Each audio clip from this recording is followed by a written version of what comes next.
Olá, prontos para mais uma aula do Escola Bíblica do podcast do projeto Orais Sem Cessar? Hoje é sexta-feira, vamos findar a semana estudando, continuando o estudo do livro de Atos. Hoje nós vamos, eu coloquei 21 tá errado, mas é capítulos 22 e 23, a partir aqui. Hoje nós vamos falar um pouquinho, de Paulo chegando ali em Jerusalém, terminando ali a sua terceira viagem missionária. E depois ele perante o Sinédrio, Começa ali agora o julgamento de Paulo. Nós abordamos na última aula, a continuidade ali da terceira viagem missionária de Paulo. E hoje nós vamos entrar já nesse aspecto dele ali em Jerusalém e ele agora sendo julgado perante o Sinédrio.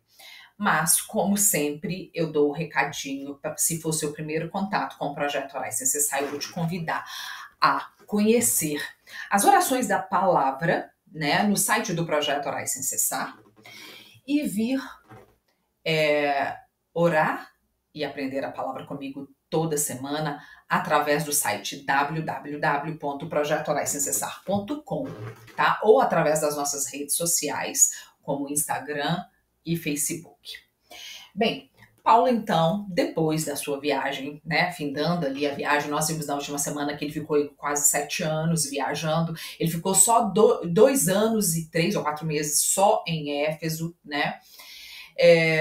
Então ele finda ali a sua terceira viagem, chegando em Jerusalém, conforme está escrito ali, a partir do capítulo 21, está escrito assim na palavra: tendo nós chegado a Jerusalém, os irmãos nos receberam com alegria. No dia seguinte, Paulo foi conosco encontrar-se com Tiago, e todos os presbíteros se reuniram.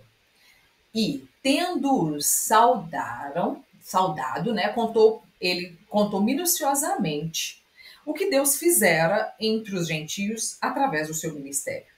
Então, ouvindo, deram glória a Deus. Conforme nós lemos aqui agora, através da palavra, os irmãos glorificaram a Deus pelo ministério de Paulo, como o reino avançou entre os gentios, Mas, com isso, Paulo também ficou já ali sabendo, que os judeus permaneciam fiéis à lei de Moisés, Ainda que não obrigassem os novos convertidos gentios a praticarem as suas crenças, eles também não retrocederam. Paulo tentou explicar ali aos judeus que conviviam com os cristãos gentios que não havia necessidade de circuncidarem seus filhos ou praticarem os costumes da lei mosaica, já que a salvação, ele pregava a salvação agora é pela graça e não pelas obras. Mas, ao que tudo indica, ao que tudo parece, os judeus praticantes da lei não concordavam em associar-se com esses judeus incircuncisos e não estavam dispostos a aceitar em sua igreja nem os gentios também, que para eles, incircuncisos. Então, muito provavelmente, Paulo instou ali com eles para aceitarem as diferenças e abrirem mão dos costumes. E claro, eu imagino que os próprios judeus dentro da igreja que não concordaram, chegaram, foram fazer essa, vamos chamar de fofoca, foram falar, olha, está acontecendo isso com os judeus que não eram cristãos, e claro, aí começa ali a partir do verso 20 do capítulo 21, está escrito bem assim: bem vês, irmãos, quantas dezenas de milhares há entre os judeus que creram, e todos são zelosos da lei. E foram informados a teu respeito, que ensina a todos os judeus entre os gentios a apostatarem de Moisés, dizendo-lhes que não devem circuncidar os filhos nem andar segundo os costumes da lei. Que se há de fazer, pois? Certamente saberão a sua chegada. Faze, portanto, o que te vamos dizer. Estão entre nós 4 homens que voluntariamente aceitaram voto. Toma-os, purifica-te com eles e faze a despesa necessária para que raspem a cabeça, e saberão todos que não é verdade o que diz a seu respeito, e que, pelo contrário, anda tu mesmo guardando a lei. Os cristãos de Jerusalém sabiam do perigo que estavam correndo ao acolherem Paulo. E para escaparem dessas acusações por parte dos judeus cumpridores da lei de Moisés, eles arquitetaram ali um plano para tentar salvar as aparências, sugerindo a Paulo, né, que publicamente mostrasse para eles que ele não era contra as práticas e os costumes judaicos. Para isso, Paulo precisaria passar por um rito de purificação, juntamente com 4 homens que tinham feito o voto. E Paulo deveria pagar essas despesas, né, para fazer esse ritual, para tentar convencer aos judeus que Paulo não era contrário à lei e os costumes judaicos. Paulo, claro, não se opôs a fazer o tal ritual, pois, conforme está escrito ali lá no livro de 1 Coríntios, no capítulo 9, Paulo fala assim: eu procedi, né, para com os judeus como judeu, a fim de ganhar os judeus, para os que vivem sob o regime da lei, como sob o regime da lei, como se eu mesma assim vivesse para ganhar os que vivem debaixo da lei, embora não esteja eu debaixo da lei. E em Atos confirma, né, essa participação do ato. Então, assim, mais à frente, lá em Coríntios, Paulo fala que fez tudo isso para agradar ali os judeus. E no livro aqui de Atos que nós estamos estudando, está escrito assim: então Paulo, tomando aqueles homens, no dia seguinte, tendo se purificado com eles, entrou no templo, acertando o cumprimento dos dias da purificação, até que se fizesse a oferta em favor de cada um deles. Paulo pagou, raspou a cabeça, fez a purificação, mas ainda não convenceu as pessoas, né? Porque já tinha muita gente que já tinha tomado conhecimento das suas viagens, do que estava acontecendo, apesar de querer ali de última hora tentar influenciar, mascarar, né? Todo mundo, na verdade, já sabia. O fato é que, infelizmente, é isso mesmo que acontece, né? Gente, aposto que judeus dentro da própria igreja que tinham aceitado Jesus, mas não concordavam em abandonar as antigas práticas, foram os primeiros a levar a informação para os de fora. Então começa-se, né, as acusações contra Paulo. Quando já estava para findar a prática dessa purificação, alguns judeus não cristãos, né, da Ásia viram Paulo no templo e lançaram mão dele, tumultuando ali o ambiente. E eles praticamente fizeram 3 acusações contra ele, dizendo: este é o homem que por toda a parte ensina todos a serem contra o povo. Alegavam, né, que Paulo estava sendo desleal ao seu próprio povo. E claro que isso veio de dentro da igreja, né, da comunidade deles. Ainda o acusaram contra a lei e contra este lugar. Então, eles acusaram dele ser contra o povo, contra a lei e contra o próprio templo. Ensinando, né, que Paulo estava lhe ensinando que não era necessário guardar as leis de Moisés. Ainda mais o acusaram, né, falando, ele ainda introduziu gregos no templo e profanou esse recinto sagrado, né? Então ele alegou ali, claro, porque Paulo agora pregava aos gentios. Então eles estavam alegando que Paulo tinha violado o templo, introduzindo gregos, introduzindo, né, os gentios ali no interior, né, do templo. Com isso aconteceu um grande alvoroço e, claro, o povo ficou cheio de ira, arrastaram Paulo para fora do templo e o espancaram e imediatamente fecharam-lhe a porta e deixaram a confusão lá para o lado de fora. Próximo ao templo havia ali segundo estudos, uma fortaleza antônica, na qual havia uma guarnição romana que, ouvindo sobre essa perseguição contra Paulo, um comandante da guarnição mandou os soldados para levarem Paulo. Na palavra está escrito o seguinte: procurando eles matá-lo, chegou ao conhecimento do comandante da força que toda Jerusalém estava amotinada.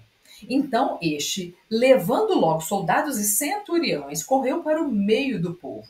Ao verem chegar o comandante, os soldados cessaram de espancar Paulo.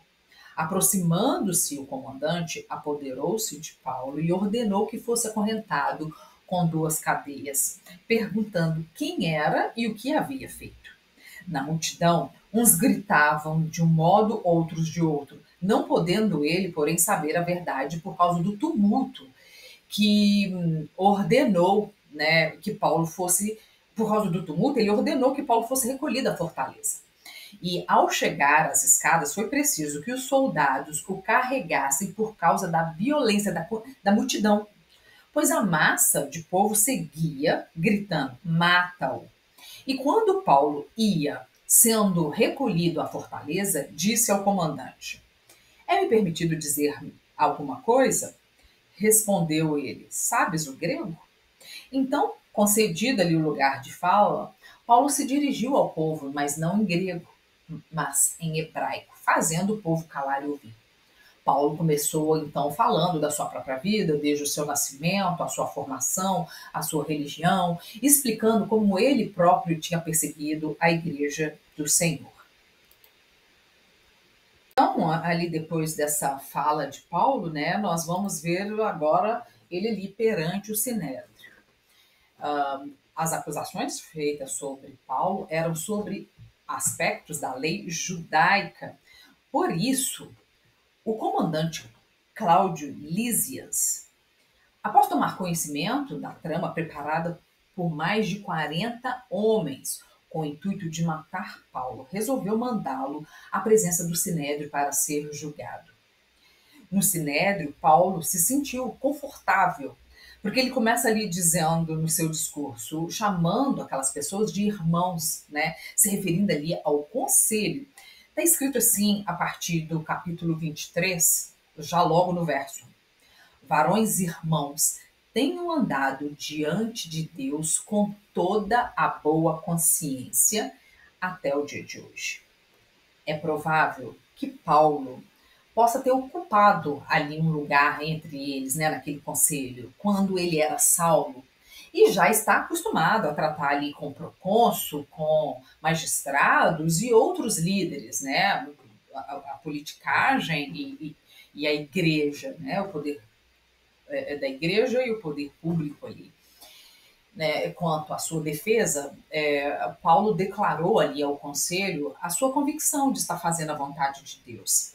Mas Ananias, o sumo sacerdote, mandou que batesse em Paulo e, em seguida, contra-argumentou.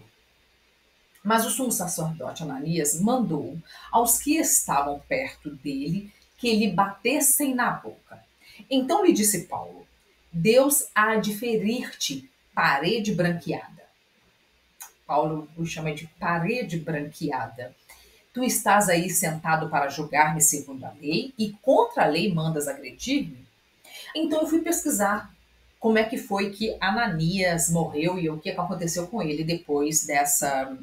Porque Ananias se levantou contra Paulo. Eu até fui fazer uma pesquisa se esse Ananias era o mesmo que estava com Paulo ali em caminho de Damasco, quando ele recebe, né, ali a luz, o Senhor falando com ele: Paulo, porque me persegue? Segundo o que eu pesquisei, Ananias, ele era Ananias, filho de Nedebaeus. Ele foi assassinado por um bando de sicári alguns anos depois, na Primeira Guerra Judaico-Romana, sendo pego em um aqueduto onde se escondera. Então, é interessante isso, porque realmente quando as pessoas se levantam contra o ungido do Senhor, né, a palavra fala que o ungido do Senhor é como a menina dos olhos de Deus. Então, ele se levantou ali para acusar Paulo, né, para levantar aquela... muito provavelmente ele estava ali entre os que fizeram fofoca e contrataram os 40 para bater em Paulo, para matar Paulo. E Deus, sabendo de toda aquela trama, aquela tramóia ali, né, tudo que tinha sido arquitetado, Deus não deixa as coisas impunes. E logo depois mesmo, parece que poucos anos depois ali da prisão e morte de Paulo, Ananias também morreu. Bem, mas com tudo o que acontecia, Paulo ainda viu naquele momento a oportunidade de falar da esperança que há em Cristo. Seus acusadores intentavam não admitir ali a real causa das acusações contra Paulo, mas Paulo, sendo Paulo, né, uma pessoa destemida, ousada, ele conduziu o assunto de modo a gerar controvérsia doutrinária extremamente inteligente. Está escrito assim: Sabendo Paulo que uma parte do sinédrio se compunha de saduceus e outra de fariseus, exclamou: Varões irmãos, eu sou fariseu, filho de fariseus. No tocante à esperança e à ressurreição dos mortos, sou julgado. Dita essas palavras, levantou-se grande dissensão entre fariseus e saduceus, e a multidão se dividiu, pois os saduceus declaravam, né, não haver ressurreição, nem anjo, nem espírito, ao passo que os fariseus admitiam todas essas coisas. Inteligente demais, Paulo, né? Por isso que, muito provavelmente, ele fazia parte, né, na época que era Saulo, ali daquele conselho, porque ele sabia muito bem como é que as coisas funcionavam e quem era quem. Então, sabendo que estava ali diante dos dois grupos, ele fez a sua afirmação de modo a provocar mesmo dissensão entre os grupos, e com isso ele ganhou tempo, né? Com isso ele fez com que os fariseus viessem em seu auxílio, fossem a favor dele, e ali naquele momento ele não foi julgado, não foi condenado. Foi ali um julgamento frustrado, pois a presença de Paulo no Sinédrio não contribuiu para solucionar a questão levantada contra ele. Então, o comandante da guarda que protegia Paulo teve que dissolver essa reunião, mandando Paulo de volta à fortaleza. E conhecendo que havia ali uma conspiração para matar Paulo, resolveram mandá-lo para Cesareia, tarde da noite, protegido por uma escolta bem armada. A palavra conta que o sobrinho de Paulo escutou essa trama e foi lá falar com Paulo, e Paulo mandou que ele fosse falar com o comandante, e o comandante mandou que ele fosse escoltado de madrugada, né, para Cesareia, para que ele não fosse morto. Paulo estava sendo enviado ali a Félix, procurador romano da Judéia. Bem, como eu tenho falado, a gente está estudando de pouquinho em pouquinho, a aula está ficando maravilhosa, assim, porque eu tenho aprendido muito, eu não sei vocês, mas eu aprendo a cada aula dada, a cada ministração. Na próxima aula, nós vamos continuar abordando essa prisão de Paulo, né? Eu espero que vocês estejam acompanhando. Como eu tenho dito, eu tenho deixado o estudo no site do Projeto Orar Sem Cessar, né? Cada semana, toda semana. Essa semana eu estou atrasada, a aula era para ter sido ontem, mas eu tive um imprevisto médico. Mas hoje eu estou deixando lá no site tudo escritinho. Assista a aula novamente, leia, releia, né? Passe a informação, ensine outras pessoas, o estudo está pronto, tá bom? Quero te agradecer por estar aqui comigo e dizer que por hoje é só, e acompanhe as próximas aulas do Escola Bíblica do podcast do projeto Orar Sem Cessar.